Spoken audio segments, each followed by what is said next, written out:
Արմլու լրատվականի տեղեկությունների համաձայն 2020 թվականի դեկտեմբերից հանրային հեռուստաընկերության գործադիր տնօրենի տեղակալ և հեռուստաընկերության գլխավոր պրոդյուսեր Տիգրան Վիրաբյանին հեռացրել են պաշտոնից։ Ըստ մեր աղբյուրների, Վիրաբյանը հանրային հեռուստաընկերության տնօրինության հետ խնդիրներ է ունեցել, ինչի համար որոշվել է այլևս նրա հետ նոր աշխատանքային պայմանագիր չկնքել։ Տևական ժամանակ է Վիրաբյանն առանց աշխատանքի է մնացել։ Արմլու լրատվականը զրուցել է Տիգրան Վիրաբյանի հետ, պարզելու համար, թե ինչու են նրան ազատել աշխատանքից։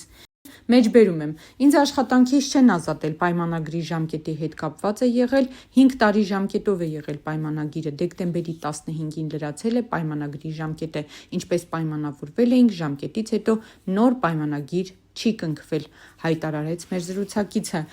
Մեր դիտարկմանն է, որ խնդիրներ եք ունեցել հանրային հեռուստաընկերության տնօրինության հետ, Վիրաբյանն ասաց. մեջբերում եմ, չէ, ինչ խնդիրներ կարող էի ունենալ, 5 տարի աշխատել ենք առանց խնդրի, առանց կոնֆլիկտի, շատ ջերմ հարաբերություններ ունենք բոլորս, իսկ հեռուստատեսությունն ունի ահռելի վարկանիշային աճ, մեջբերման ավարտ, հայտարարեց մեր զրուցակիցը։